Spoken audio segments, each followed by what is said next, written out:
Done. Thanks. Is Chris gonna be here? Oh, there's Chris. I see Chris now. Chris I'm right here. is Freshly Baked gonna be here in person today?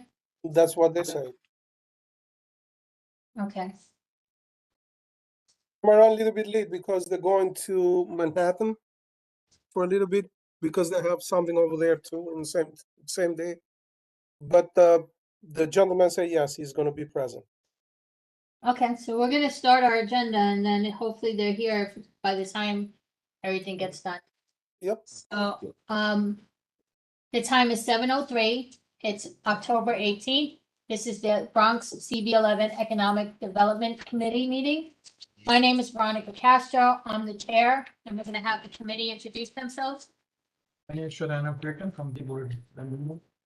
Paul Luciano, board member. Carol Hoffman, board member. Edward Perez, board member. Miguel Dyer, board member. Malcolm Gray, board member. Juan Jones, board member. Okay. So, unfortunately, I did not get the minutes in on time for them to be posted, so I do apologize for that, but I will get those and the minutes for today's meeting up by the end of the week so we could get those going.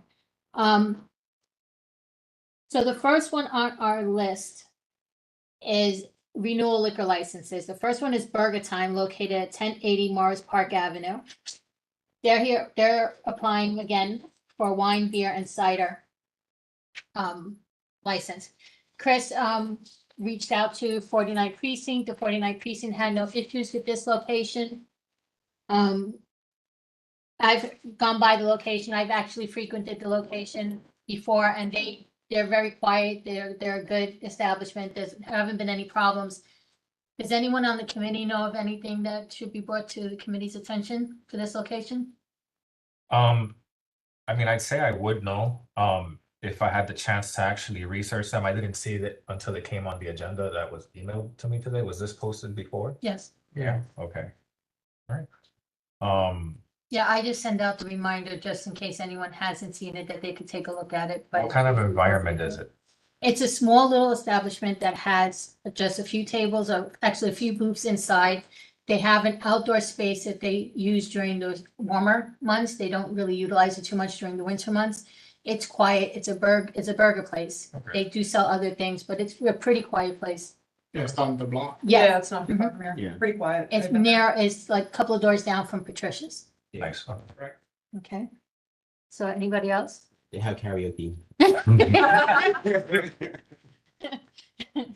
Okay, so if we have no other issues with it, we're gonna make a motion after the gallery session. So we're gonna move on to the next one.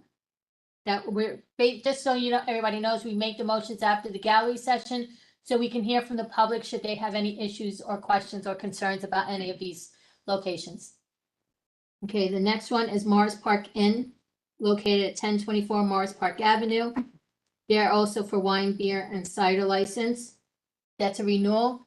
Again, Chris reached out to the 49 Precinct on these locations, and they had no issues with this location. I don't frequent this location, but I do pass it frequently as I'm driving, and I never see any issues going on around there. Is anyone from the committee familiar with this location? I am. It's really nice. It's nice there? Yeah, it's low key. It's not, anything crazy. Okay. Anybody else? Okay, so we'll move on from that one and we'll make our motion after the gallery. So we did have the THC shop, the Holistic Center LLC and Garden Bliss LLC located at 2185 White Plains Road.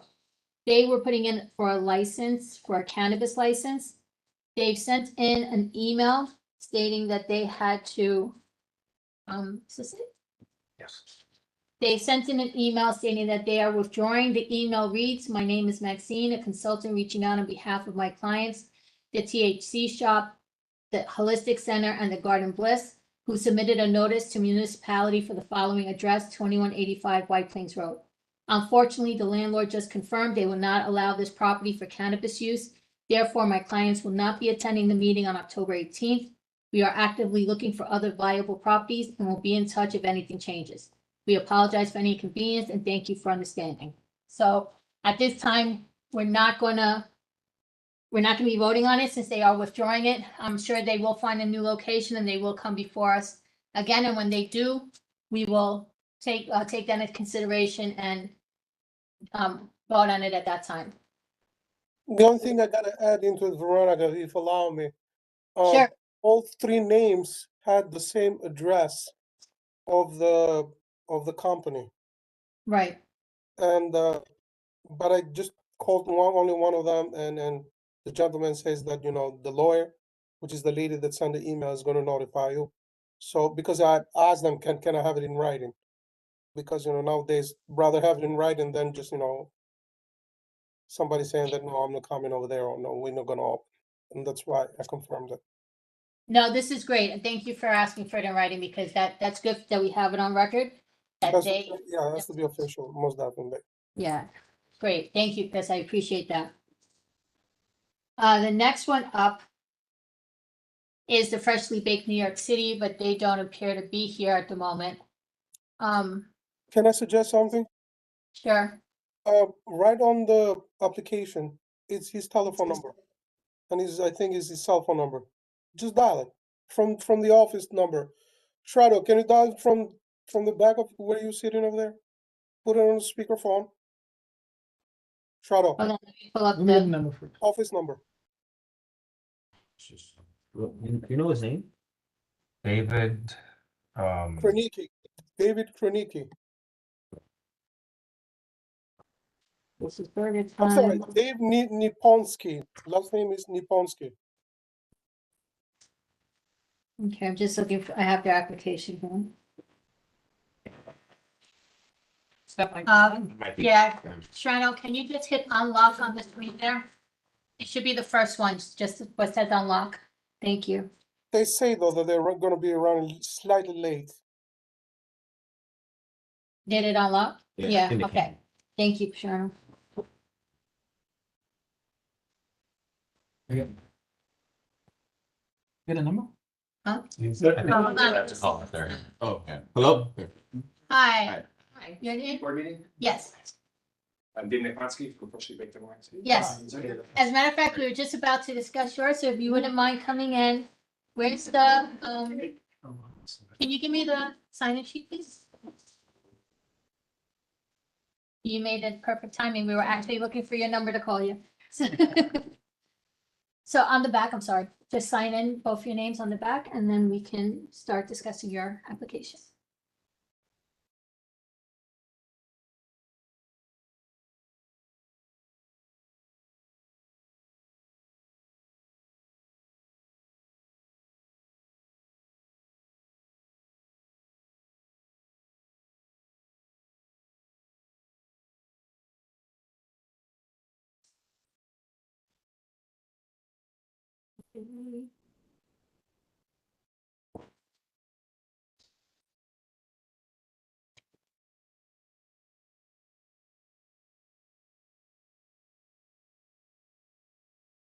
Sorry, I'm just checking.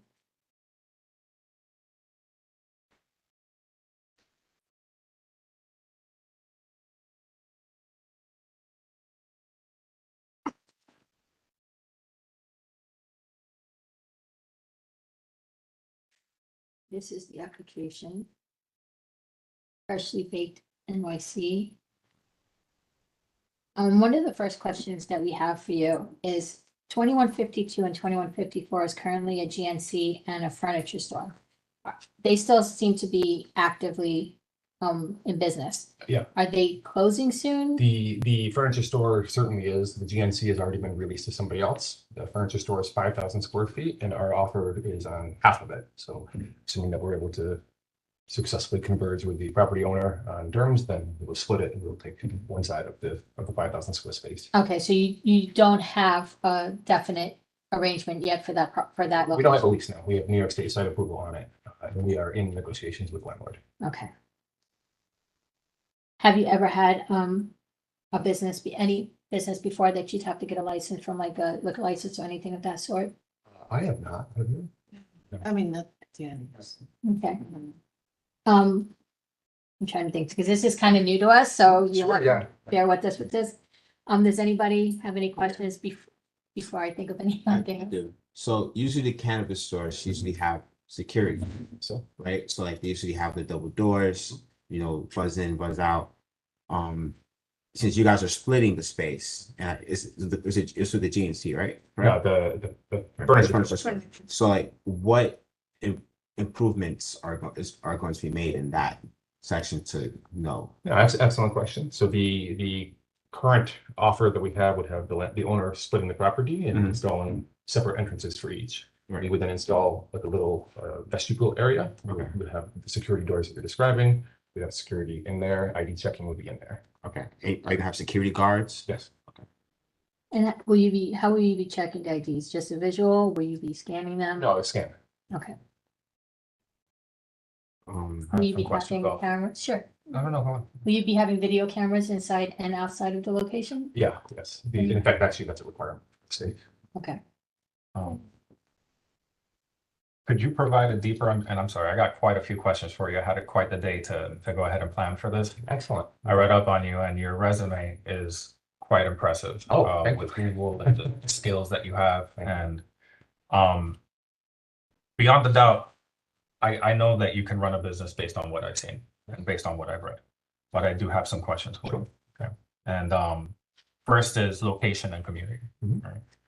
Can you elaborate on why you chose the specific location for your dispensary, considering its differences from the concept of serving underserved communities as encouraged by, for example, fresh zones like the proposed location is in, and how your background and experience informed this choice?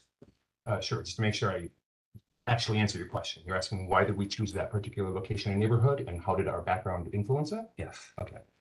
So to answer the first part, when we were awarded our license on April 3rd, that was the first time that I found out it was our Bronx application specifically that was being approved. After that point, we spent quite a bit of time, several months basically, going all throughout the Bronx to various different neighborhoods to explore and get to know the borough. During that time, I looked for neighborhoods that had a great vibe, that were accessible via subway, that had what appeared to be a relatively thriving commercial district, and that felt safe enough that we would like to have a store that isn't going to exacerbate any kind of crime or problems in the neighborhood, or that would be in a neighborhood where such a store would cause problems. White Plains Road just seemed to have to hit a lot of the boxes. It felt nice, the vibe felt nice. The commute from our home is not ridiculous. The development and the existing tenants and businesses in the neighborhood looked fantastic. It just seemed, and then when we brought in the quantitative data, we looked at the foot traffic data, subway ridership, et cetera, vehicular traffic. Numbers all seemed to work. The area felt nice. And so we checked with the state on proximity and for approval, and they approved it. So we picked that particular one. In terms of why my background, it was honestly it didn't, other than maybe who I am. Okay. You said other boroughs. Did you apply in other areas of the city? Yeah, for the card licensing, we actually applied in each of Manhattan, Queens, Bronx, and Okay. You're, and if I read this wrong, correct me please, but you're what they considered a justice involved candidate, yes. right? Can you tell me a little bit about that? Yeah, sure. So I grew up in upstate New York, about halfway between Rochester and Buffalo, in the middle of farming and cow country. So my best friend growing up grew up on a dairy farm. I myself had chickens, goats, ducks, pigs, all that. We had a horse farm across the street. But it's a very poor neighborhood. There was nothing for the youth and children and teenagers to do, except basically skateboard and smoke pot. So as a teenager, that's what I did, along with all the rest of the kids. And being a small town, there was very little crime. There was nothing for the police to do. So effectively, they just harassed the teenagers all the time. So during my teenage years, I was ticketed and arrested repeatedly for possession. Some of the charges I was convicted of, some of them were dropped, some of them were dismissed, but that was sufficient to meet the justice involved individual requirement for eligibility for the car license. Okay. Could you detail the specific efforts or strategies your dispensary will employ leveraging your justice-involved perspective to ensure not only accessibility, but also genuine affordability of cannabis products for the residents of underserved communities, considering the unique challenges posed by where the location is and potential price points? Ooh, that's a excellent and interesting question, and I don't know that I have a spectacular answer for it. Doesn't have to be The- spectacular. Yeah, to an extent, the pricing is going to be largely dictated by the wholesale pricing cultivators involved. While we do have some influence over obviously the retail price points, the realities of the economics of 280E as it affects these the economics of 280E as it affects the operations for cannabis retail dispensaries really kind of ties our hands at that point. We have to have sufficient markup to be able to handle the federal tax situation. That being said, we do have choice of upstream providers. We can choose cultivators and processors that have product brands that kind of go in the entire way across the affordability spectrum for products. We can have high-end products, we can have more easily affordable products, we can have commodity products. That's basically our intention. I want to hop on a question here. The issue with cannabis, right? And the reason why this stuff is being pushed the way it is partly because of disenfranchised communities, right? And how that has affected communities. Yes. You will be opening, should this go through, as you're planning it to, you will be in a community where the majority of the demographic are people who have, been historically disenfranchised by growing drugs. So, like, do you have any like philanthropic ideas or plans and giving back to the community and engaging it with Yeah, they're a social equity plan. Yeah, that's a great question. We have effectively a plan for a plan. We have met and spoken with several individuals who are involved in like community groups. And in terms of direct impact, we will be working with the Just Us organization to try and employ, for example, formerly incarcerated individuals incarcerated due to the prohibition. We want to be good community citizens. We want this to be a win-win-win situation. We would like to be able to host and partner with other businesses in the neighborhood. The space is large enough that we can conceivably have events and community events inside the space, which we would like to do. That being said, we're still kind of early on in the process. We don't have like a detailed timeline or plan of what specific events we will be doing. Will the Justice organization help you locate local people who have been disenfranchised to work in the store also? Yes, sir. Okay. All right, I promise.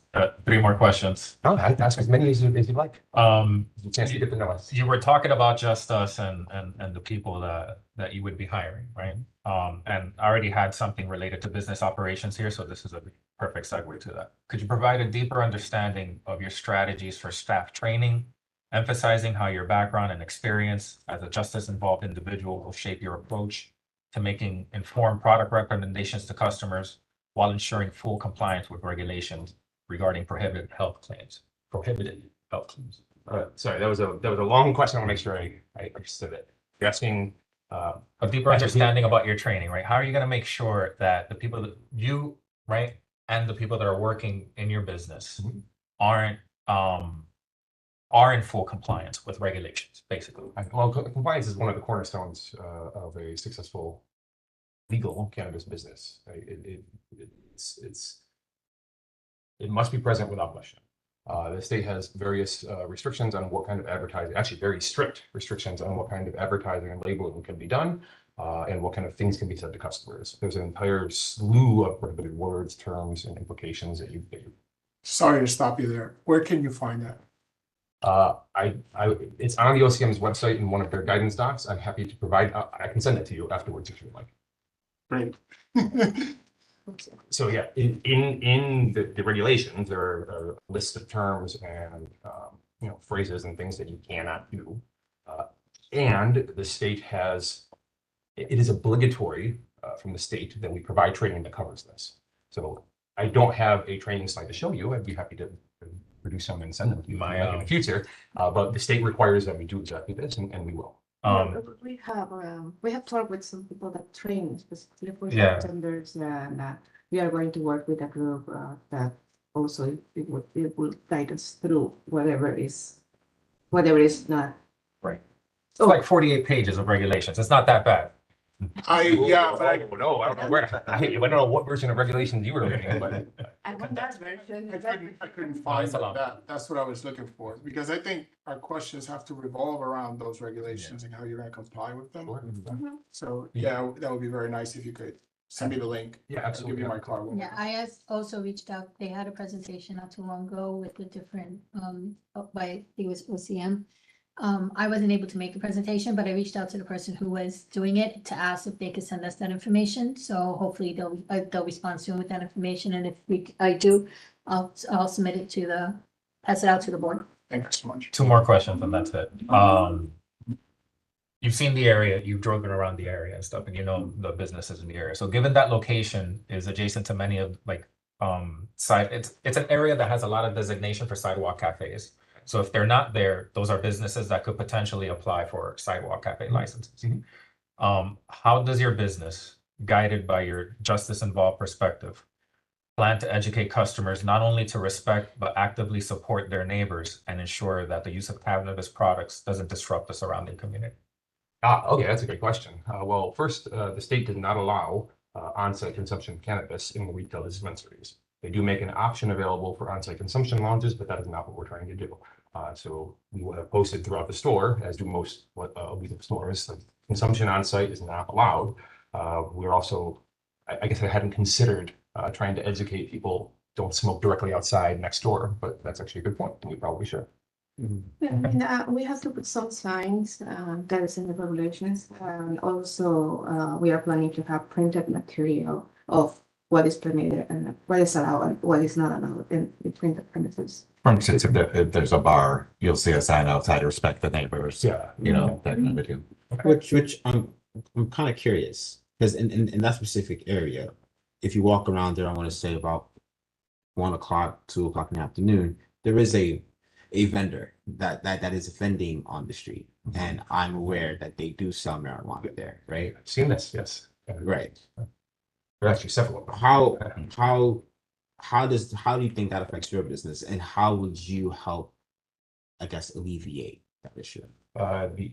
So when you say that issue, Well, the issue of people the consuming legal- cannabis. Right, the legal sell and the consumption outside of there. Yeah, well, we don't get any direct influence over any unlicensed shops.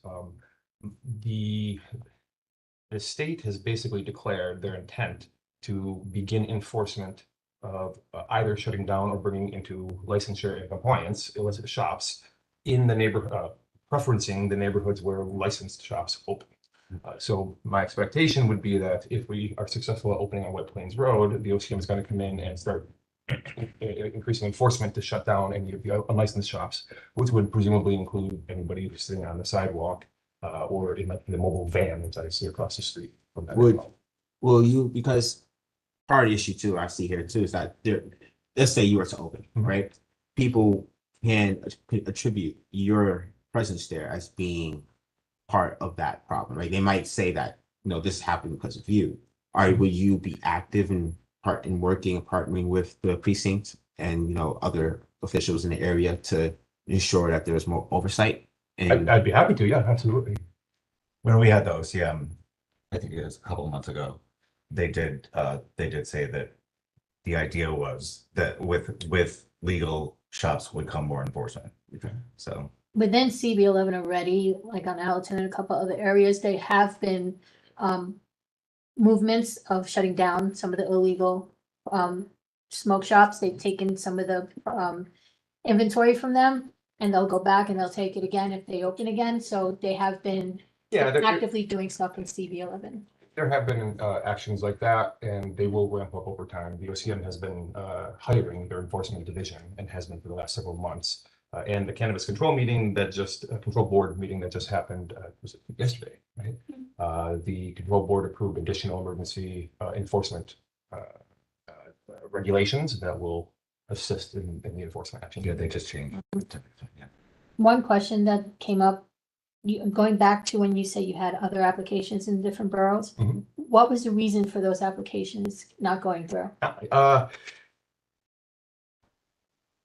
Are I think the main one is because it will be granted just one per entity. Yeah, what the OCM announced that they would only license one time per applying entity. So at most we would get one. The way that the card application process worked is the state was divided into various regions. And Bronx was one region, as were each of the other boroughs. And for each region, there were allocated a particular quota of licenses to hand out, and the quota allocation was based upon the relative population in that region. The licensure process was basically, it involved taking all the applications for each region where that region was the application's first choice, scoring them all, and then stack ranking them. And then the top N of them, where N is the number that corresponding to the quota for that region, are initially given the opportunity for licensing. So whether you get a license in a region or whether one would have gotten a license in a region is dictated by your score and the distribution of the scores for the other applications in the region. Right? It turns out that of the four boroughs, Manhattan and Brooklyn were exceedingly heavily applied for, dramatically so. So our application score was a good one, obviously, because we got a license, but there were people who got many people who got many better scores, especially in, for example, Manhattan and Brooklyn. With my math background, computer science background, engineering background, I did a lot of modeling work to ensure that, or to understand our chances of getting licensed in various regions. And I also FOIA'd from the OCM the list of applications that were submitted. So I was able to see which applications went to which regions. And based upon that, it was very clear to me that we have very little chance of getting a license in either Manhattan or Brooklyn. In Queens or Bronx, we are very likely to get one. And I guess I can't tell you why we got one here instead of there. Both of them So Were they actually rejected or you pulled them because you didn't? Neither. Neither? Okay, so they just Never made, applied. No, I applied. Oh. Yeah. so they never made it to the list of people for those two, for Manhattan or Brooklyn? It's a list of people. Because I'm just trying to understand, which boroughs did you apply for? Manhattan, Brooklyn, Bronx, and Queens. so you Okay. were just hedging your bets. Okay. So sorry. If what you're trying to get at is why did we apply in multiple boroughs? Why did you apply and why were they not considered? You explained why they're not considered, so that's not a reject, that's just that it wasn't considered for that. It didn't score high enough. Okay. For the other ones, at least for Manhattan and Brooklyn, because again, Right. there were many applications. Right, but for the other ones, For Queens and Bronx, I don't know why. I don't know why they gave it Bronx instead of Queens, or vice versa. My modeling showed that either one of them were quite likely. Okay. Okay. With the expanded quota, I estimated an 80% chance for each that we would get one in one of them. As to why we put in four, it was a maximization of probability question. When I read the scoring algorithm and the licensure algorithm that the OCM was going to use, and using some common sense, it was very clear to me that for every region, the state is going to get more applications than there are quotas. So only the first choice of region is going to matter. I also called OCM prior to the application window opening and asked them if I could put in different applications for different regions and if they would be treated independently. They said yes. So apply some math and you maximize your probability of success at least once by maximizing the number of distinct application regions. okay, thank you. Is your only connection to the Bronx? I was like, Is this the only connection you have to the Bronx, or? Well, so we do have additional business entities and we are applying for additional licenses in the Bronx in this general application window. Separate from the application window, what is your connection to the Bronx, I think is.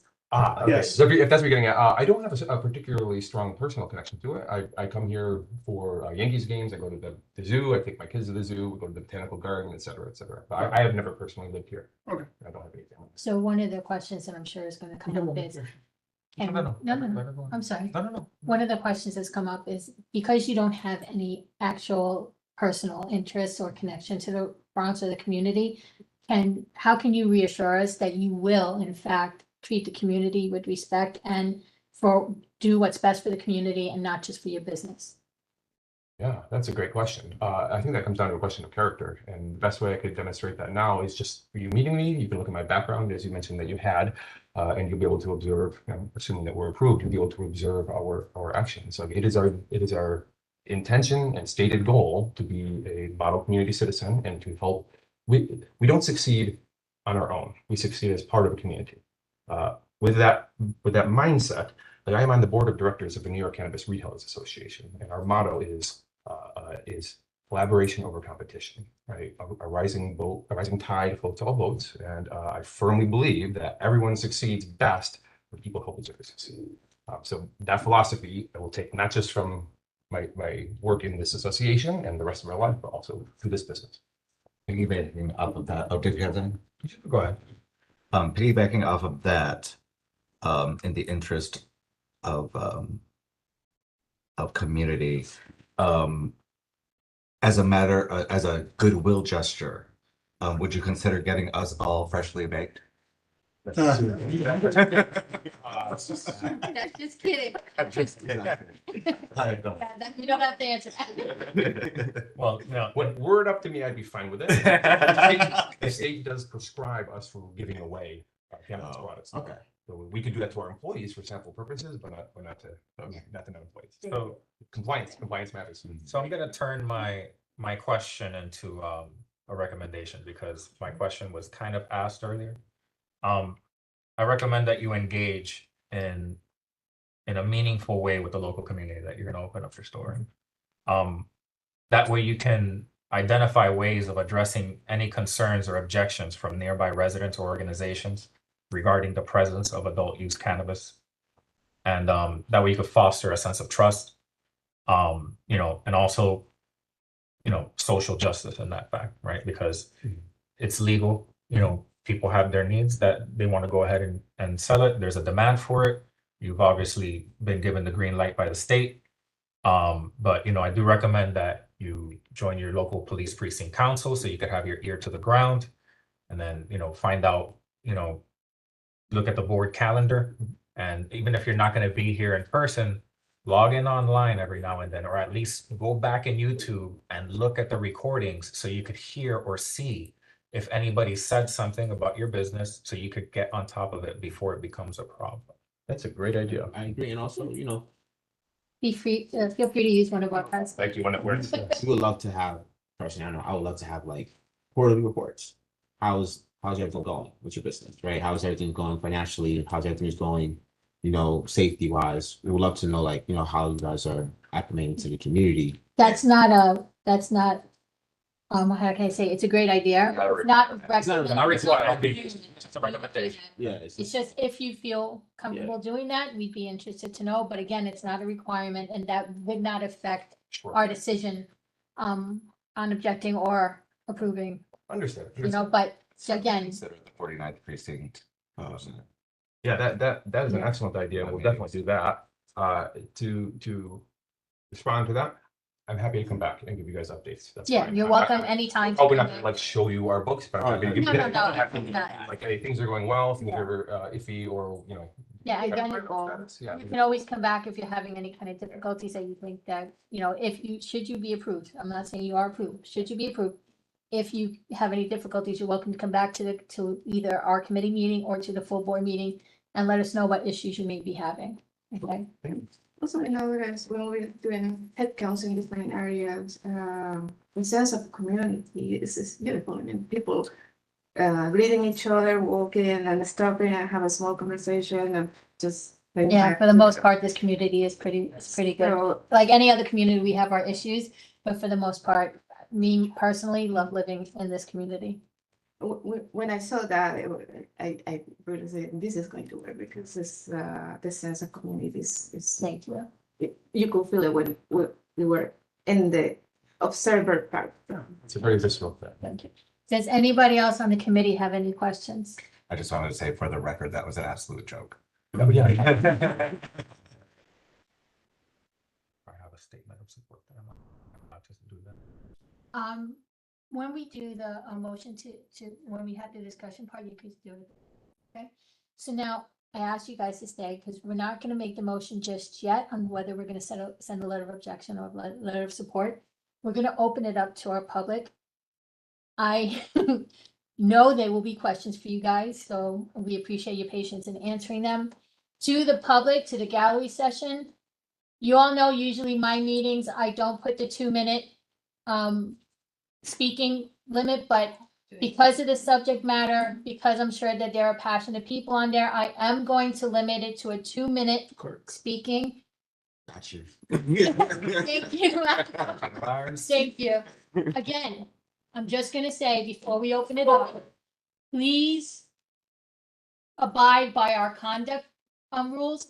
I ask that everybody be respectful. We want to hear from everybody. We want to hear any concerns, any questions, but I ask that it be respectful and be limited to the 2 minutes. Okay? I'll give a 30-second warning. And yes, Malcolm will give a 30-second warning to the speaker so that you know your time is coming to an end. Speaking wise. Yeah, there's a camera there, but you're free to look anywhere you like. Oh, that's the camera that's on today. Sorry. Yeah, that's the one. Okay, so the first hand I saw up was Roxanne Delgado. Miss Delgado, would you like to speak now or would you like to wait to the end? No, thank you. I like to say that I'm very disappointed because again, the community is disenfranchised and disrespected because the agenda was posted on Monday and there was no email sent out. There was nothing posted on any of your official pages.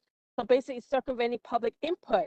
We need to have a public hearing. We cannot continue going around the community. The community does have concerns, but because this agenda was posted barely less than 3 days ago, there's no way people could just drop everything from their lives and work to attend a meeting that they were not informed of. We really need a public hearing. You can always apply for a deadline with the hush cannabis. You missed the deadline, and then the original deadline, and then you missed the extension deadline.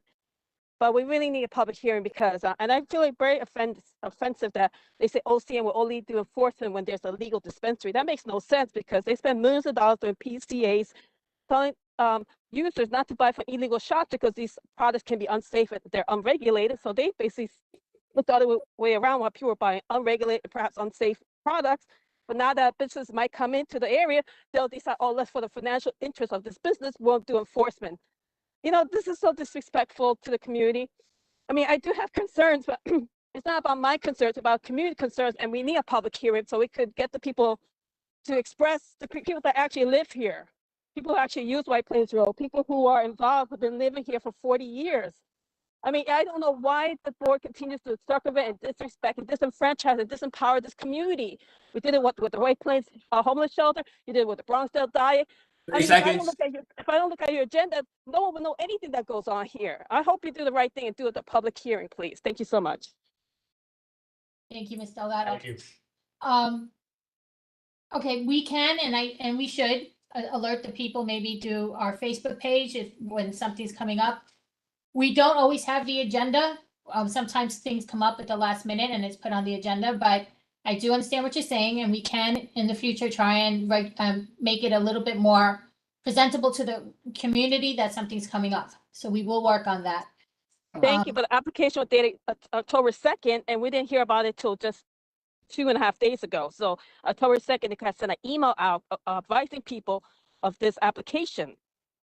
Thank you. I really need a public hearing, please. Not for me, for the community. Let's do the right thing. Let's empower the community. Let's get them involved. Later on, we complain why people don't come to our meetings because you don't respect them to inform them. That's why people are shutting down in this community. Thank you so much. Okay, thank you. One thing that I do have to say, we can have a public hearing, but we're not gonna be able to have a public hearing every time a cannabis location comes before the board. That would be a little bit excessive. We can alert the community a little beforehand that something is coming up. But to have a public hearing for every single cannabis, because there's going to be quite a few coming before the board, to have a public hearing for every single cannabis application that comes before us, I think would be a little bit excessive. Isn't it? Well, I understand that, and I thank you for that. But I will really ask you, since we didn't have a public hearing for the first one, and since this notice was barely 3 days ago, we deserve a public hearing. And going forward, like you said, perhaps as we get used to this, public hearings are not necessary, but we do need one for this one. Thank you so much. Is it gonna be a two-part, like we vote in committee and then it doesn't go back to the? It goes, today our vote is just a recommendation to the full board. The full board will then vote next Thursday that'll be the final decision on whether or not we make a recommendation for approval or recommendation of objection. And there's gonna be some discussions and Right, questions there'll be more there, discussion there. as well as some public comments there as well. Exactly. People, if they want to speak on it, they can sign up for the gallery session and they can speak on it. As far as public hearings, I'll bring that back to the committee. We'll talk about it and we'll talk about it maybe in executive and leadership meetings. to see about that, but again, I don't see how we can have a public hearing for every time something comes up. No, I'm sorry, not for every time, for this one, because we had no notice, and the first one, we never had a public hearing on this. People need to understand what's going on here. I'm not But saying for if- every application. Let's be fair to the community. No, no email was sent out. Nothing was published on your official pages. If I didn't check your agenda Monday afternoon, because there was no agenda on Sunday morning, I would have not known about this. Let's be fair to the community. We cannot continue disenfranchising our community. This is sending the wrong message to people. Veronica, if- can I say something if you don't mind, please? Sure, Chris, go ahead. Okay, 3 things. First, the agenda was published on Friday. I published it. Second, as it happened with the other application, it might happen at the last moment, they might decide not to come. So if we inform the public, then we have to re-inform them again, don't come, don't show up, because if you start rallying the forces, they show up on the day, it's gonna be tough. And you gotta understand, like you said, not all of them can be a public hearing. The best way how the public can be heard, it's right in front of the community board. Right, there's gotta be a full Yeah, board yeah, meeting, full board, right? So yeah. if you had notice a week ago and there's another couple of weeks before we have the full board meeting, Right. I don't understand how the public is being deprived of their ability to speak. I mean, we could put on the Facebook page, reminder that the full board meeting is on this date. Please view the agenda for what's gonna be coming before the board and use that as a notification. I can see if maybe we could do that, Well, but that's, at this point, And the last thing, Veronica, as all the members of the committee got an email from me today, I received one today. So it's not in the Yeah. agenda. So it's sometimes that we cannot do it right away and put it in the agenda. So do me a favor, since you know everybody wants to know about it, at the new business, mention there's gonna be a new application for cannabis retailer. yeah, I have that application in front of me to let them know at the next meeting, there's gonna be a new, what we know so far, the next upcoming cannabis application. So I'll address that at a new business. So Thank you. that way we know about it. And Thank you. again, we don't do a I'm public sorry, I hearing just have to for correct. liquor I'm license. not lying. The agenda was not posted on Second. Sunday. I have no reason to lie. And I really hope you have a public hearing because of the lack of notice. It's not fair what you're doing to this community. Community has to be involved. We're trying to Mr. empower our Delgado, community. not- I can prove it to you because it's timestamped with the city that I published that on Friday. When I opened it on Sunday, there was no agenda for that. I don't know, Economic development. you need, Okay, Okay. Chris and Ms. Delgado, let's not argue the fact she did not Not see it when arguing, she opened I'm it. That's correcting, fine. because even your diversity agenda was not posted till like a few hours before the meeting. So I have no, and this Right, is, okay, in that email, there was that's- something wrong with the link. So I'm not Marie, lying. I have no reason to lie. No, we're not saying you're lying. We're just saying that at this point, it's pretty much a moot point. Right. You did not see it when you tried to go on to get it. Chris says he published it on Friday. There's nothing gonna come out of continuing that conversation. There's nothing we can do about that. We apologize if you weren't able to see it on Sunday when you went in, but Chris did publish it. He has the timestamp for it. So maybe there was a problem with the link and we can look into that. But can you please have a public hearing to be fair to this community? Because this community needs to be respected. Thank you. Thank you. Let's move on. Okay, I see Miss Vasquez has a hand up. If you are online and you wish to speak, this is the gallery session. So this is where, after everybody speaks, we're gonna be doing the motions. So if you have, even if it's not about the cannabis, if you have something else, now is the time to discuss it. So if you want to speak, please make sure you put your hand up. Ms. Vasquez? Okay, I see you. After Ms. Vasquez, I will call on you to speak. Thank you. So Ms. Vasquez, if you can unmute yourself and join us.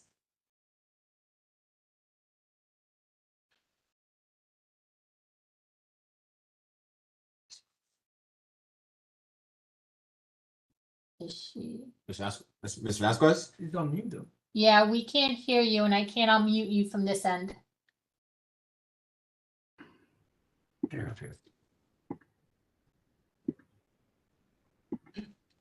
I think we can hear you now. Yeah. Can you hear me now? Yes, now we can. Oh, you can, great. No, I'm a little confused. How is this dispensaries different from the existing three smoke shops on the two on White Plains Road and the one on Lydic? How is it going to be different? Those are not licensed dispensaries. Those are not licensed. Okay, I just need a clarification. I understand. As long This as, I mean, I'm not opposed as long as it's done responsibly. But you're saying though the other three that are the existing ones are not licensed. As far as we are aware, they are not Okay. licensed. This will be a Okay. license, and the licensed one. This will be has a to licensed adhere one. To the regulations. And Okay.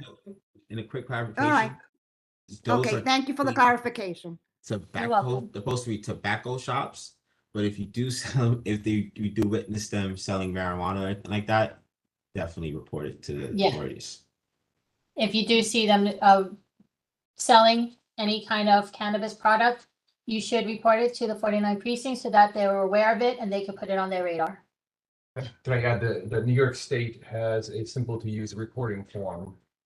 Especially if you see problems from a licensed dispensary, if you see them selling to children, if you see them causing problems in the community, you can relatively easily report the address and what you saw, and then this will get factored into their enforcement decisions.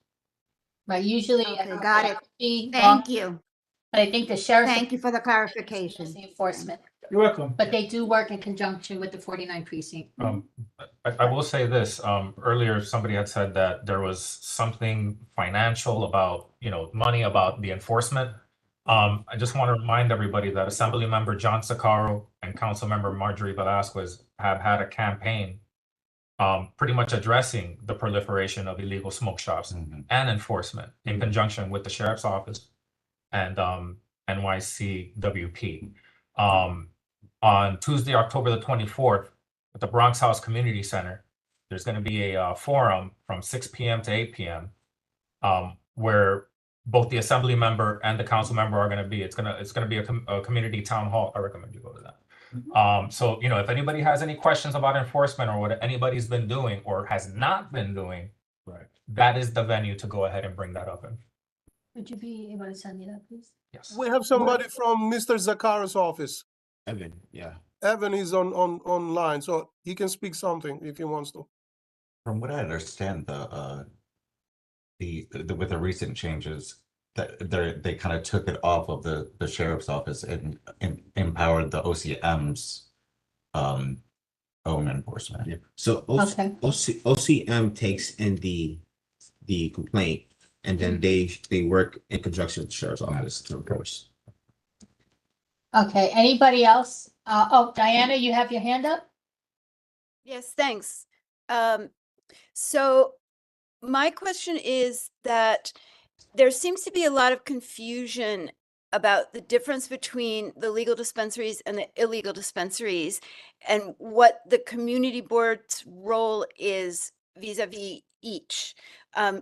We've been discussing it, for instance, in our Bronx Park East Community Association Facebook group. And there is, I would say, a lot of confusion and people don't know very much about it and don't know where to find the information. So I think it would be very good if maybe tonight the committee could just set out what is it that you're doing when you're reviewing the applications? What are the basic guidelines? What are you assessing? In part because these are brand new businesses that haven't opened yet. It's not like a renewal of a license or an existing restaurant that's applying for a liquor license, where you have something to go on. You know what the business is like. So what guidelines are you supposed to be assessing the applicants according to, and how does it all work?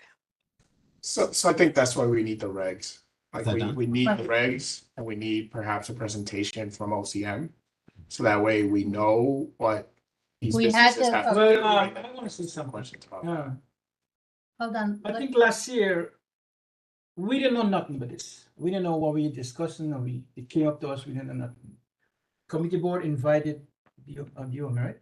We came here and we spent like 2 hours with them Okay. discussing everything, what's to be done and what not to be done. They're supposed to send the guideline to us through email or something. I mean, this was discussed with even Ms. Delgado and everybody was here. She was right over here. We all were talking about it. Yeah, so we come to the agreement that we, somewhere in William Bridge, right, roads would have. And they explained to us, you know, how many feet away and all these things, and so you should have, it seems like. So I don't know why are we going through by this again, you know? Well, at least, I mean, I'm a new. You all are new, I agree. Right, yes. so, I could send you a video. yeah. No, but I'm asking for the community as a whole. A lot of people are very new to this and they're discussing it amongst themselves pretty intensely. And I think it would be very good if the community board put something forward, explained for the community what the difference is between the illegal dispensaries and the legal ones, and what exactly it is that you're doing when you're reviewing the applications for the legal dispensaries. Because the community needs this information. I think there's a lot of misinformation or just lack of information out there. Well, it's the, I don't know, Veronica, you want to take Go this? ahead, ma'am. Well, basically, I mean, we could try and put something together, but asking for it tonight is a little bit, Yeah. you know, that's not gonna happen, I can tell you that, because it's something that we'd have to put together. We're still new at doing this. We're basically using some of the same guidelines that we would for the liquor authority licenses. We're also asking about, you know, their background, their history, because like you said, a lot of these places haven't opened yet, so the 49 precinct can't give us any information about any problems or anything in the area for that particular location, because it has nothing to do with them yet, since they haven't actually opened. I do speak to the 49 precinct. I did call them today about that location because I asked them, since it was still a GNC and a furniture store, if they knew anything about it. But since they haven't opened yet, there's nothing that the 49 precinct can advise us on for them in particular, because they have not been established yet. We look at the character, you know, we ask them questions that we could try and gauge their character with. It's very hard to, you know, say right away no. We look at the locations. Somebody said there's schools nearby, but none of the schools, from what I can tell, fall within that particular, I believe it's a 500 foot away from the location. None of them fall into that. So although there are schools there, or schools nearby, not there, but nearby, they don't fall under that particular regulation request of being less than they're not less than 500 feet away from that particular location. So as a committee, we can't say just because there's a school 5 blocks away or 3 blocks away that we're going to reject this. That's not what we're here to do. We have to see what's best for the community, and we don't want to, and this is it's not just for cannabis, for any small business. We don't want to just say no to everything. We want to give people a chance to have a small business and to, you know, to do better for themselves as well. If we feel it's not good for the community for within the regulations, then that's something that we can act on. But I don't want to say we're saying yes. I'm not going to say we're saying no. But one thing about the community board is we have to be able to be open-minded about certain things, and we can't shut down everything just because we're scared. Now, again, if we feel it's not good for the community, we're going to say so, and we're going to act on that. But we want to be able to give everyone a chance to come before the board and speak, and that way we can make an educated decision on what we plan on doing or what our recommendation is for the community. Diana, You're welcome. Diana, I want to thank you for that, because you gave me a great idea, and I think you're absolutely right in everything that you said. I think that there should be some sort of guidelines, something that we should be able to say, hey, you know, we need to be able to see this, this, and this, or show us this, this, and this, so we can make a better decision. But, you know, like Veronica said, we don't have that right now, but I myself am going to dedicate some time to that, and I think it's a great idea. I'm sorry, Veronica, one quick thing. The community board is supposed to hold public meetings, public hearings once a month for the controls report. That was not done last month, and it's not being done this month. So if you look at the controls report, they said, second thing, if you look at the executive board agenda, it was not posted this morning, but it's up now. That's because they did a modification. So whenever they modify the agenda, it seems there's a loss between when it's visible to the community and when it's not. So when I said it was not there Monday, I was not lying. If you look at it yourself, the date it was modified. Thank you so much. Thank you. All right, Evan, I'm sorry. I know that Chris called on you before and I kind of walked over that. I'm sorry about that, but it's your turn. Can you address us, please? Yeah, sure. Thank you, and no worries about walking over. It is completely fine. Sorry I'm not on camera, everyone. But yeah, there were some great points here made, and certainly the assembly member, along with the council member's office, have been doing raids with the sheriff's department. Um, One of the things that we did notice during the raids, and I think what a lot of people have found out, is that for the illegal shops, the sheriff's department could close them down for that day, and then we see them open up again 48, 72 hours later. The important thing is that we are holding this town hall on the 24th of next week, where we will have DCWP. They'll speak mostly to the tobacco, illegal tobacco, like untaxed cigarettes, but more importantly, OCM and the sheriff's department. Our hope is that one, for the enforcement piece, that there is an education component. I know that I spoke to OCM along with the council member's office just the other day, and we said that, enforcement, educating on enforcement and how that's being taken care of is very important to our community. And we want to spend a lot of time doing that. I also urge everybody to use either the bit.ly link or the QR code, because we are collecting questions, and this way we can categorize the questions and be able to say, if like 5 people ask the same question, we can just put it into one question and ask that so people will get their answers. As far as enforcement with the sheriff's department and OCM oversees enforcement. Now, right now, they are not fully staffed up to really do that in a wide sweeping manner. I guess wide sweeping is the same thing, but in a sweeping manner. I think that one thing that the assembly members looking into is getting some sort of enforcement to the sheriff's department, so that the sheriff's department does have the authority to close illegal shops for good. And he'll be passing around a letter to colleagues shortly, asking for everybody's support, and hopefully the OCM will grant that with a sunset period or a stop period, obviously. But yeah, come to the town hall. I don't want to make this about the town hall because this is your meeting, and I think it's very important what everything's being discussed here. But please come to the town hall. It's your opportunity for these agencies to hear your voice and to answer your questions about enforcement, about things like it could be the dispensary has to be more than 500 feet away from a school, but if the school's not on the same block, then it could literally be across the street. So things like that. And again, stay tuned. Always call our office. The assembly member is actually working on a lot of legislation around this. So always call our office with your concerns or questions, and we'll make sure that they get addressed by OCM or the sheriff's department, whoever. But sorry, I don't want to take too much of your time. It's very important. And thank you for allowing me to speak.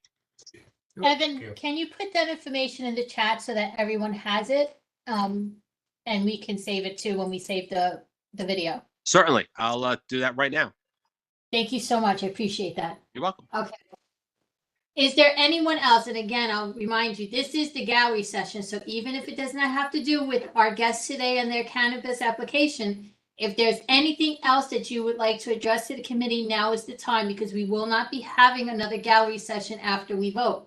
We'll have old and new business, but no gallery. So please, if anyone has anything else, now's the time to raise your hand, or if you can't raise your hand, speak.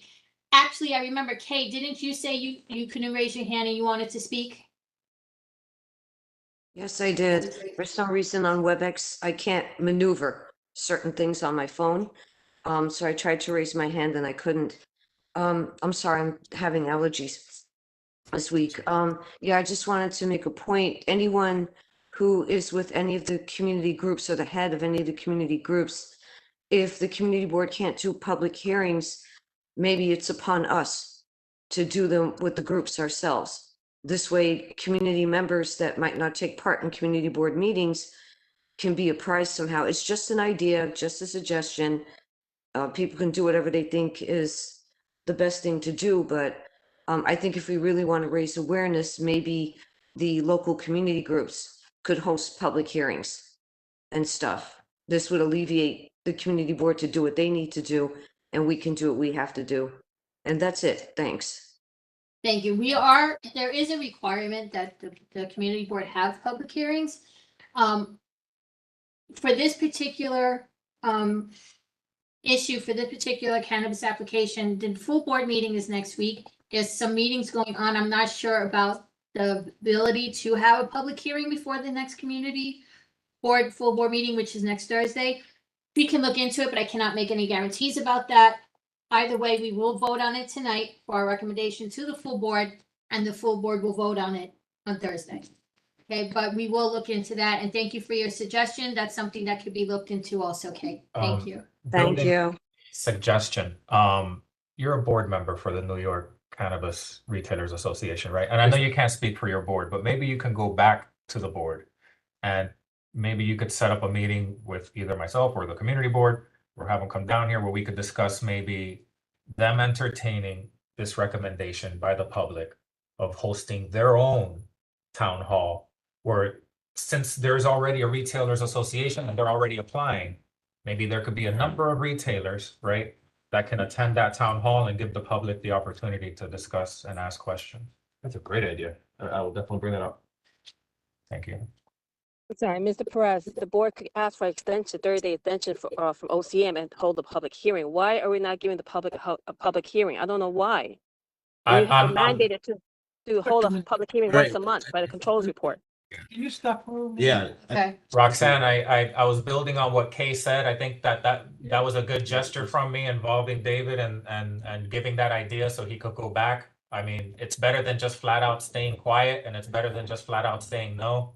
I tried, Roxanne. I appreciate it, but if the board votes on it, then it's mute to have a public hearing if they already send their advisory opinion to not object to it. Well, it's not the board, it's just the committee vote. Thank I you for that. understand, but today is just the committee vote. Today's the committee votes on it, and then Thursday, the full board votes on it. So we have, And couldn't, not this Thursday, the I following. just have a question, couldn't Ms. Delgado request the public hearing from the full board at that? Well, that's basically what she's doing right now. She's requesting that we have a public hearing. The committee has a public hearing, but she could Right. also make the same request of the board, I think, right? At the full board hearing? Yeah, At the full board meeting? My only concern with a public hearing, especially regarding this license, is that if we do it with this license, we gotta do it to all licenses. Oh, No, yeah, I'm not suggesting that agree. we have, No, I know what you mean. I know I'm what you mean. just, Yeah, I know what you mean. I know what you I'm mean. addressing the point of not being able to get the public involved. By the way, this is a good time to ask questions specifically of this license. There is a specific question right now. Right. Then Asking it. let's ask it. Yeah. Let's ask the question. And there will be further opportunity to do so. Right. But I mean, to say, well, we don't have an opportunity to ask questions not right. and not ask a Correct. question, this doesn't seem to me like it serves any And purpose. the other thing is, there is a degree of self-directed learning that needs to take place. So Right. if this is an issue, cannabis licenses or liquor licenses are an issue of concern to you, you should be regularly checking the website for the agenda. Very true. To some degree, yes, the board has a responsibility to inform, but also community members also have a responsibility to educate themselves. It's a two-way. Right. And open meetings law says that in order for us to vote on these things, the agenda has to be published 74 hours before, and it was. And it was. Right. Okay, No, so, it wasn't, but that's okay. It was not. I saw it on Okay. Friday myself. so moving on from this, if there's nobody else on the WebEx that has anything to bring to the committee, we do have guests in person. Do you want to bring something? Sure. Please introduce yourself so it's on My the name is recording. Al's Alaudin, so I live in the Bronx here. I own 54 locations within the city of Brooklyn, Queens, and Manhattan. So there is applications that were opened up 3 weeks ago from the state for everybody. And the first locations that came out, applications for people that were arrested for felonies and so on. Which I don't agree with, but fair is fair. Do you think maybe would be a better idea, since we all already applied the applications, for you guys to review all applications before you determine which candidate would be best fit for the THC in this community? Right now, you're only giving this guy, no offense, first right refusal, which we already applied for so many locations, but we're not gonna get the same opportunity at least come forward for you guys to look at applications, look at our resume and history before you guys determine. Well, there's a 30-day window that you're supposed to advise the community board for it, and that's what they did. And when you do that, you come before us and we sit down, we give you the same respect and the same amount of time that it takes for us to ask you questions and everything. We don't do it any differently from anybody. We ourselves don't actually decide on the applications. All we do is make a recommendation. This comes in very handy, it's very important. Recommendation does, but keep in mind that still the OCM and the SLA, the Liquor Authority, they can still make whatever decision they want to make, whether or not they want to take our referral, okay? We do take the referral very seriously. We don't just, we don't just say, okay, we're just gonna do this and that's it. We take everything very seriously that comes before this committee. That's why if you get the license, if you get approved, you have 30 days to come to us to sit down so that we can give our referral when you find a location that you think you want to open up that happens to be in our community. The location that we're trying to open up in the same area that he's trying to open up. And by the rules, we cannot be within 1,000 feet of him. But Okay. he doesn't have a lease whatsoever, which we do already. We already have a lease of 25 years at a personal guarantee. So either way, we're paying for that for the next 25 years. But by then, before we get the city give us the okay for the application that we already submitted, paid for it. By then, maybe you guys already approved him at that location. That means. Well, not- all right.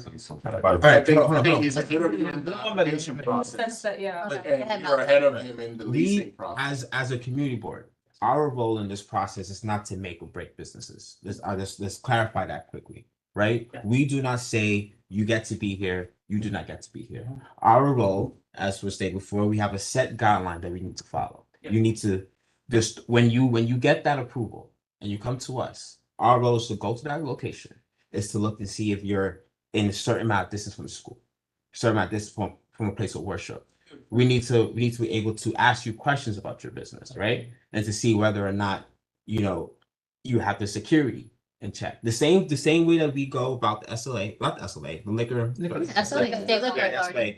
It's the same way we go about this, right? If they get to it before you, that's not on us, right? We're just saying that we don't see any technical disqualifications that removes them from opening a business. Yeah. But the role of the OCM of the cannabis licenses is totally on the state, right? Once we say there's no technical disqualifications on our side, it's up to them. You understand what I'm saying? Sure. Okay, So next up is really from the state. pretty much. Correct. Right. We're just giving them whether or not we approve or disapprove of having that location open in our community board. Don't know what they want to do. Yeah. They're confused. They themselves are confused. They're still working through. They're not giving us the same playing ground, because now they're there 2 years before us. Just give those 2 weeks ago, us to upload. I think he mentioned at the beginning of his presentation that he'll be willing to work with you or anyone. Yeah, Maybe sure. before he leaves, you should talk to him. Yeah. I mean, it seems like he had a system in place as to where, to maximize his chances of being approved. Seems like he knows what he's talking about, so maybe before he leaves, you should get his information, you should talk to him. Maybe he can help you. I'll tell you, the questions that I was asking him today were based on the regulations. And I would ask those same questions to anybody. Yeah. And we would expect, he just set the bar. To be We would honest, expect answers to to that. be effect. honest, even the questions you were asking actually clarifies a lot of information that we were looking It for. was meant for that. So it was actually a great thing that we came today. Yeah. Meant for that. I'm glad you guys came. I'm from the community. I grew up in the area. I went to PS 105. I've lived here, been in this area, family business owned here for the past 30 years. So I'm from here. This is why it's like important for me to actually, it was very important for me to be here. Well, I'm glad you guys came because I'm glad it helped you. Thanks for taking a while. Nah, yeah. Absolutely. I even went to 135. I'm from this area. Yeah. Have you guys attended any of the workshops? No, this is literally the first time we just saw the friends and family page. Right. My brother works in the area, so he saw that page and he sent it to me.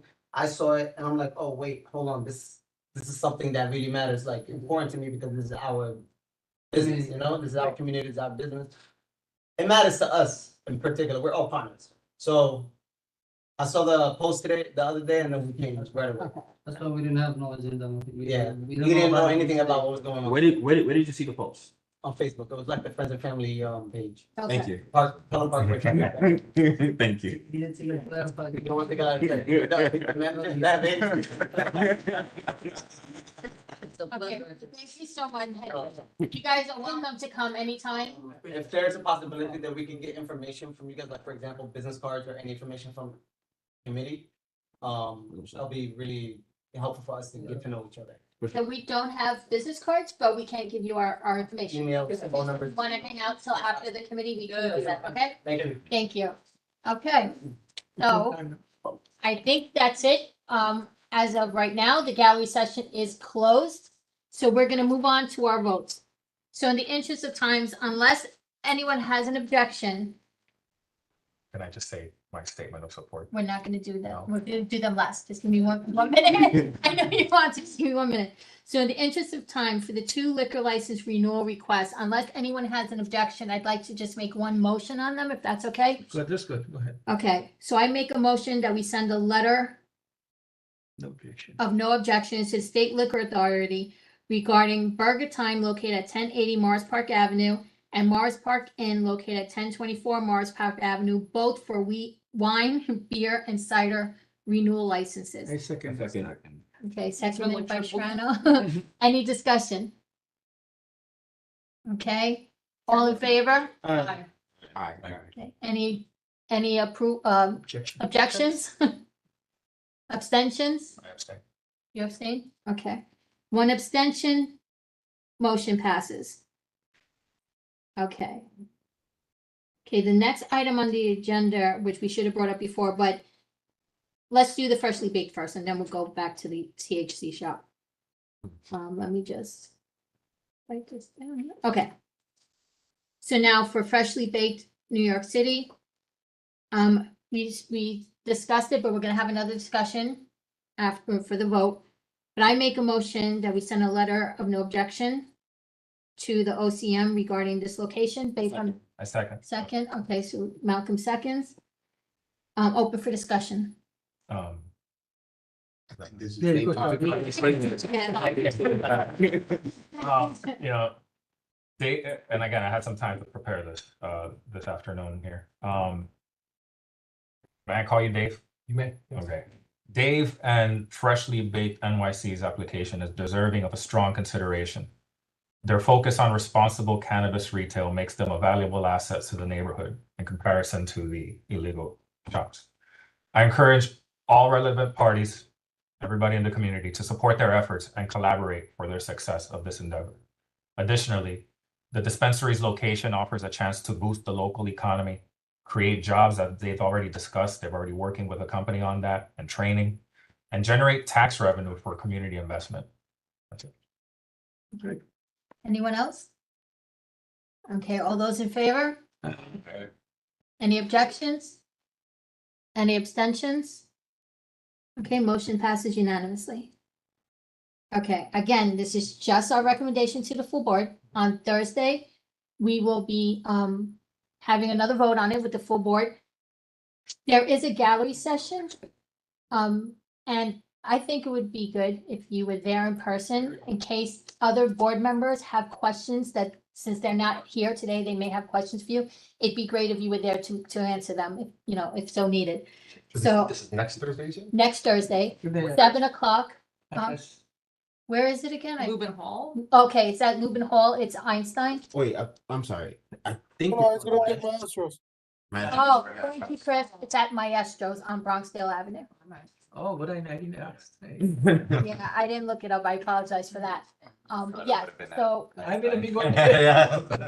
if you'd like to make a statement before we have the gallery session, before we have the motions, if you'd like to make a statement, you should arrive before the 7 o'clock start. There's a gallery slip that you would fill out, so that way you'd be called during the gallery and you can make a statement.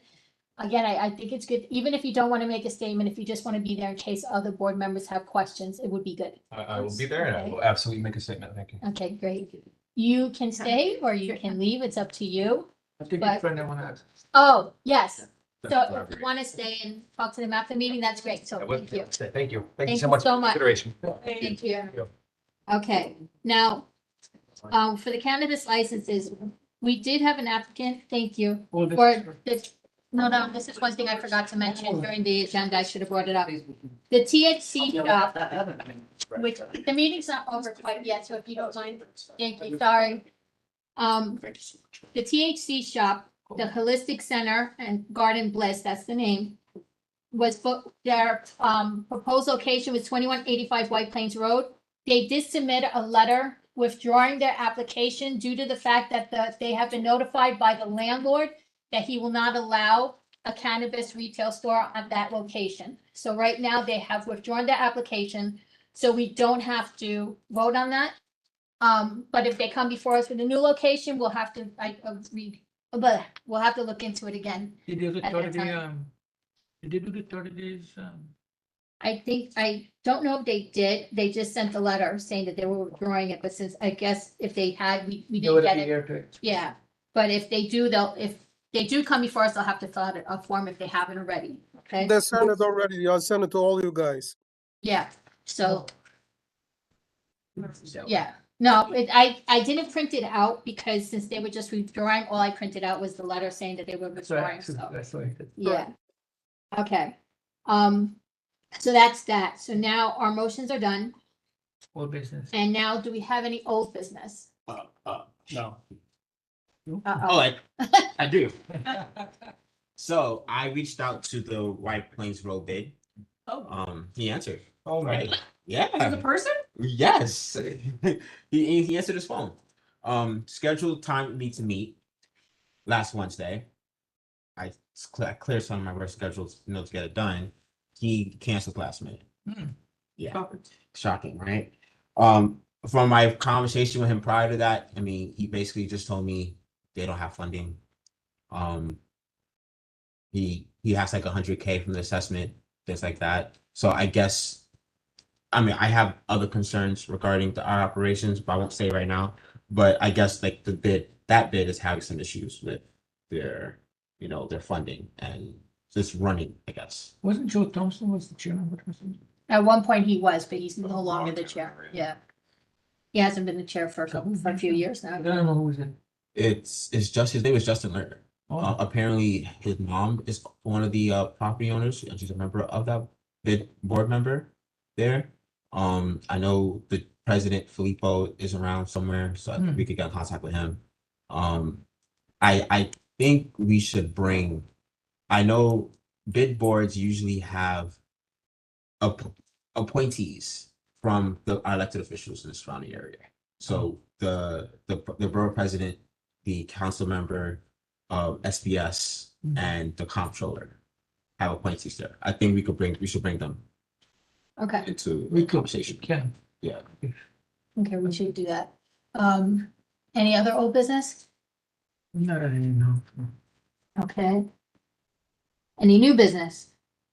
So I was gonna ask if we could have someone, I think we had some discussions around from OCM to come in and like give us a presentation and what it is that they expect from the community board when we're presented with these applications. Same thing with the liquor license authority. I looked at both of their websites to see if I could find some regulations. I didn't. I guess there are because Did we videotape that? and looked at them. But if we could have them, if perhaps someone from the, one of the employees from the board can reach out to them and see if they can come, I think that would be very helpful. Yeah, I'll work with the staff to come to do it. We did have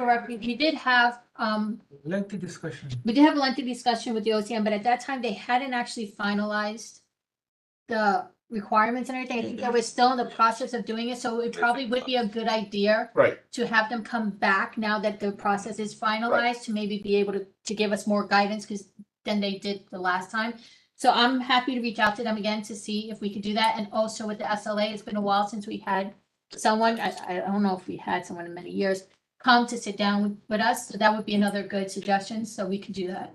The other thing is, we're going to have to present these applications to the board, right? And the last time we did that, there was a lot of back and forth and a lot of questions. And I think part of the reason for that was because of the way that we presented it. I think we have to be able to communicate to them what it is that we consider very clearly and why it is that we voted the way we voted. Because I think that might alleviate a lot of the concerns and might make the whole, discussion a bit more civilized than it was the last time. So I think that Ms. Finch alluded to this when she made her statement, and she said that, there's lack of information and misinformation, and where there are gaps in information, people are just gonna create their own narratives. Agreed. And so, whatever it is that we can do as a committee before next Thursday, because I just sense that we're gonna get a lot of pushback. Just let us know and so we can get ready for that. And To be fair, I know I personally have done that on more than one occasion, and I know, even if it's a like, mission it's impossible. we like, have to try. throwing rocks at a wall. It's very difficult. So, but we've definitely tried to explain to Well, aren't we happy that there are new members on this board? Well, indeed. Please take some of the plaque for me. Oh, you guys asked a good question. Yeah. There's a reason we were appointed. So I just thought it was like frustrated because I feel like we do the best job we can. We ask the questions that we can ask. I mean, many of the questions that we're asking were questions we did ask. Right. And then, but the pushback is really intense. And I feel like maybe if we could give information ahead of time to the full board, I think that might alleviate a lot of that. What do you mean? think when it They first should be came to for the board, them? I'm sorry, like the minutes from today's meetings are helpful. This meeting is going to be up and live posted on YouTube. Right. If not tonight, by tomorrow. So the community board, I always recommend that if people can't go to a committee meeting, they should at least watch it, because I myself do that. I can't make it to every single committee Right. meeting, but I will view the committee meeting later, so I know what's going on. And I suggested that to other, to all the full board, that they do the same thing, so. Yeah, I'm not faulting us. I No, just. I know yeah, that. I'm just all right. saying, I think it's a good practice that, that we do that. So that way we know what's going on in the other committees if we can't attend them ourselves. And in that vein, because OCM did come before, you might want to look up Yeah, the video. meeting. That's what I'm gonna do. Yeah. Super And- video. Yeah, that'll help for now to view that, but again, I think the suggestion of having them come back again, because they may have more information, more guidance that they could provide us is good. So I will work with the staff to try and reach out to them to see if we can get them back. Bear in mind, this is new to us because when this first came on this committee, we didn't even know what to do. We had no idea. This is new. And that's what we period. recommended. If you look at their website, it's like they're building it as it goes. Right. They didn't have a right form, the 30-day form. The first Yes. one that we got compared to this one is completely different. Yeah. At this time, it's more information is asked. So OCM at this moment is basically in the embryo. I mean, they're trying to do as much as they can, but it's gonna take a while, but you can see the meeting that we had them. It's on our website. If necessary, we can ask them to come again to give a more in-depth presentation when it comes to the things. And on the matter about notifying the board, that's the purpose of the chair, the committee chair, that when she's called to give a synopsis of whatever happened to the committee meeting, and if there are any motions, that's when, in this case, Ms. Castro, she's going to explain what exactly occurred at this meeting. Meanwhile, if any questions, I've mentioned it before, I've spoken even with Malcolm. If people want, either they can refer to the video or they can call the staff. They can call us. 5 minutes, whatever. We can respond to the best of our knowledge, whatever we have when it comes to information. Because even us, when it comes to OCM, it's a little bit kind of foggy. Right. Yep. Oh, one more thing. Where are we with our city of yes presentation? Basically. I didn't get a chance. I follow up. I did reach out to them. I didn't get an answer. I'm going to reach out to them again. I apologize for that, but I will see if they could get to our next meeting. Perfect. My goal is to get them to our next meeting. I know Ed has also made like a few guidelines. Yeah, my understanding is that the chairperson's gonna bring this up during the leadership meeting. Perfect. I guess to make sure that it's brought up and then able to be disseminated and stuff. Awesome. But yeah, I think I'll say some words tomorrow during the leadership meeting about that. Right. I won't take up anybody's time with that this evening. So if there's nothing else, Okay. then I just want to give a heads up. At our next meeting, we're gonna have cannabis application is going to be for Seren Phillip.